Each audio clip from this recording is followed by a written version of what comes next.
What is going on, everyone? It is Tyler McKinney back here again, and today we're going to get back into the Spring League. We have exciting stuff to talk about, a lot of it.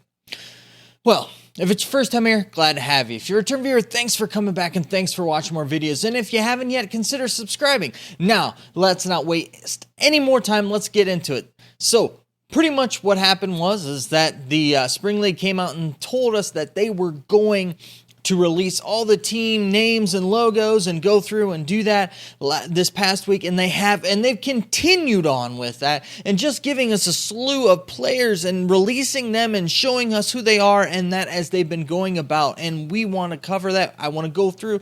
I want to talk about really the logos, the colors, and the team names, and then I want to talk a little bit about the firepower that they've brought in. And we will definitely go into detail a little bit more about, all of the other ins and outs in later videos, but I just kind of want to cover that stuff first. So first and foremost, let's start off with the team names and team logos, colors, and things.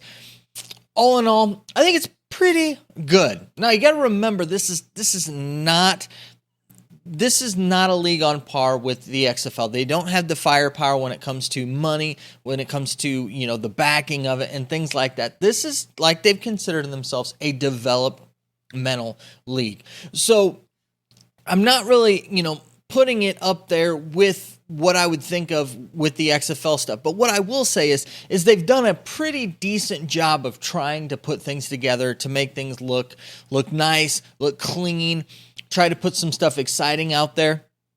The names and things, all in all, this is really how I feel about it. I feel like that they've put together what would be a really cool high school travel team, logo and team names, or like a really cool D3, new starting out college program, or some, JUCO school. That's kind of where the vibe that I get from it. Again, I'm not knocking it. I think that they did a pretty good job with what they have. And, without going into any details and doing all that type of stuff, really, when we get the uniforms, that's when we'll really get, into the nitty gritty of stuff. And I'll try to do a video on, grading them all out and having fun with that and looking at those type of things. But just kind of giving you my general thoughts and ideas just real quick. The Aviators, I think they did a fantastic job with taking what they had with the hues, renaming it, just changing the colors up a bit. I thought that it was really outdated, and this is the second time I've recorded this video, because when I first recorded this video, they came out and they had the 4 new teams, and then they had the 2 older teams, and so I thought that was what it was going to be, and there just was no, congruency there. You could definitely tell that the 2 teams were created at a different time than the first one, and just everything with the hues was outdated, but them changing it to the Aviators, I thought it was great.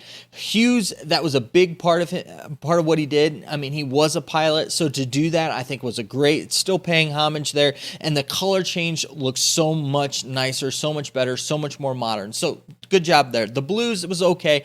When you're going to use sharks, I wish they would have done something a little bit different than blues, but hey, it's not necessarily that bad. Jousters, I think they had a real good opportunity here to use the name Lancers, but they didn't. The purple color really harkens me to a lot of travel teams, that type of a thing. A logo, I don't know. It kind of reminds me of like a cheap go-kart racetrack or something like that. But, whatever. The Generals, it's that generic type of a thing you get with it. You always have a team that's kind of more generic and, whatever. That's fine. The colors aren't terrible. I do like it when the black is accentuated and it's more black with the red or maroon accents as opposed to the opposite, but it's all right. Conquerors, it's the same deal. Different names, same type of thing, that whole Trojan things and the whole reds, the golds, and all of that type of a thing with it. Nothing new there. The Alphas, I think that they really tried with this one. I don't know. I haven't really decided yet what I feel with the Alphas.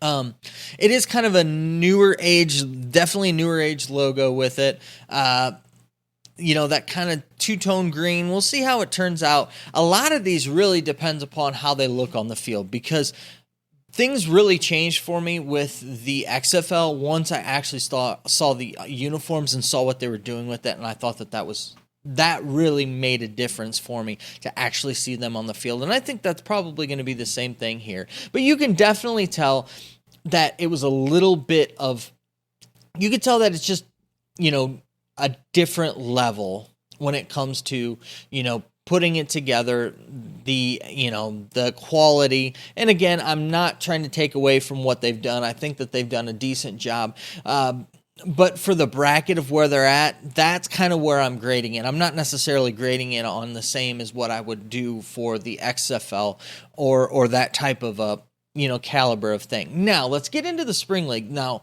I really believe with the player personnel so far, man, they've done a really fantastic job with really going out there and getting they need superstars. And I don't mean like, big name, guys that are bust places. They need to bring in reputable names, and they've done that. I've been really, really pleased with the names of the guys they brought in. And these guys are all across the board different guys. So they brought in some AAF guys, they brought in some XFL guys, they brought in some practice squad guys, some CFL guys, and a lot of it starts with, listen, it's quarterback play. We know that to have a good league, you need to have good quarterback play, and that's where it all starts. And they've done a really good job. Quarterback play and the coaches that you bring in are going to be the two areas where those are going to have the biggest impact on the credibility of your league, and they've done that. I really was surprised to actually hear quite a few of these names. I will say, when they were coming out with the running backs, with the tight ends, with the wide receivers, I didn't know a whole lot of the guys' names. And I'm a guy who was pretty into the XFL. So like this crop of players and stuff like that, I knew quite a few of the names of a lot of the guys there. And so seeing these names, not a lot of them stuck out to me. Not necessarily a bad thing. The quarterbacks was where I was looking, and the names really do stick out to me. So let's just go ahead and let's go through some of these names, because, they really did a good job. They really got above their pay grade. And listen, a lot of this has to do with just the fact that you have no other really, you've got an opportunity where there's nobody else playing, and they're really taking advantage of no CFL, no XFL, none of these other startup football leagues are playing in that, and they're really taking that to heart and really understand that they have a stage that they can really perform at and perform on. And I hope that they really take advantage of that. I think it could be a really fun month of football that we're going to get, and that we can just hit it hard, have fun with that, and see where it goes with it. So I'm super excited about what we have coming up, and a lot of it has to do with the names of these guys that they brought in. Now, the coaches and stuff, we'll get a little bit more detail with the coaches, but bringing in a legendary guy like Jerry Glanville, and you know how I feel about him. I think he's a fantastic football mind. And I think that he's a character and a guy that you're going to see the energy on the sidelines. If we can get that, I think that he's going to be definitely one of those guys that you're going to be able to see that from the coaching standpoint, and that with it, and get a little bit, more out of that, a little bit more, charismatic type of a guy, charisma, that type of a thing that we're going to get there. So I think that that's really good to have. Now let's start out with the Jousters. And man, that is hard to say, but not bad. Quinton Flowers, Carter Stanley. So Quinton Flowers, of course, everybody knows. Quinton Flowers, I don't really think he got necessarily the fair shake that he really deserved there in Tampa Bay. I think he played all right when he was in there, but I just think that Trestman did not want him as his quarterback. He did not want what he brought to the table. His skill set was not really what he needed to run his offense. We'll see what type of offense they put around him, but I love the fact that he's getting another opportunity to lead another team and show what he's got, because I think that there's still a lot of, untapped potential, to put it in the way that the XFL had put it, in that, locker room with him in that. Now let's go, and we've got our CFL representation here.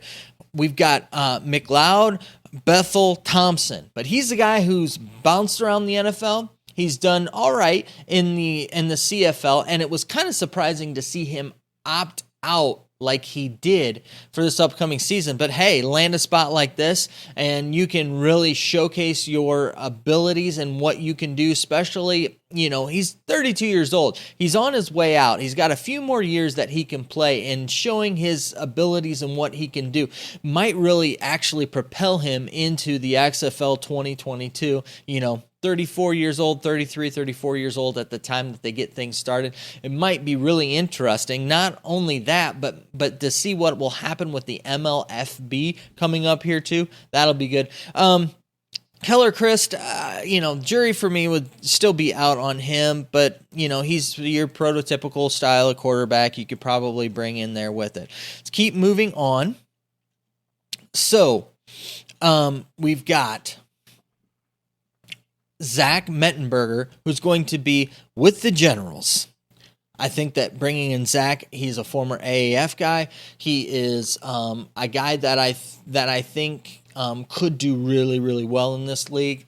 And that with it, you got a guy like Shea Patterson. And Shea Patterson is another one of those, Jordan Teamu type of guys where, he's kind of a guy who really we haven't seen really anything from, don't really know on the pro level what he can do, what he can't do, and he's a big name out of Michigan, and it just makes sense for him to go to the Blues. Just does. But you have that there. Then we have the Alphas, and got my boy JT Barrett. If you haven't watched my video on I break down JT Barrett and why I think he needs to be in the XFL, I think JT Barrett is going to really explode with this, and I think it's going to be fun to watch him, and fun to watch him really go in and just be the field general. It would make more sense if he was on the Generals than what would it be the Alphas, but in all honesty, I think he's going to be the alpha when it comes to it. I think that he's a guy who can run an offense and run it pretty well. And I think that you're going to see his full, talent abilities now that he's had, 3 years of NFL practice, tutelage and all of that. I think you're going to really see it come to fruition with this league. I couldn't be more excited than what I am right now. I think the thing for me that holds things back and gives me reservation, and I'll talk more about it as we go, is the fact that these guys are going to get about 2 weeks of practice and then they're playing. It's going to be rough. But they're taking advantage of a space and an opportunity where you've got a lot of football guys who are looking for more football to watch. It's a weird time, a weird space. And listen, on a Tuesday night, Wednesday night, yeah, I can tune into this spring league, see what's going to come, what's going to happen, and get to tune into a lot of the guys I haven't seen in years, see what they're going to do, especially for those of you out there who are disgruntled NFL fans, who haven't been watching the NFL like me and want to get a little bit more football outside of the college football realm, because even the college football just feels totally weird right now. But that's kind of where we're at. So I'm super excited. Listen, I think they did all right with the logos, the names, the color schemes. That all is fine for me. I think it looks good. The thing that really sets it off for me and really gets me excited are the quarterbacks and then bringing in a guy like Jerry Glanville. And I'd love to see I think that this really can propel guys and really get guys into the XFL, get guys into the CFL, and get guys into the NFL. And that's what this league is designed to do. So, all in all, I think they really pulled it off. I would probably give them kind of like a B+ for the whole, I don't know what we want to call it, their logos, colors, and all of the schemes and team names for that. I'll give them a maybe, overall for the whole league, give them a B to a B plus. Definitely give them an A plus for the talent that they're bringing in. So overall, definitely an A. Definitely excited about it and looking forward to seeing more from this league. And we're only really a couple weeks away from the start of that, so it's pretty cool. We'll be seeing this fairly shortly and seeing what they have to offer. All right, guys, question as always is, what do you think? I'd love to know down in the comments section. Let me know down there, and let's continue the conversation there. All right, I know that you're busy. I know that I'm busy, so let's get on out of here. You have a good night. Bye.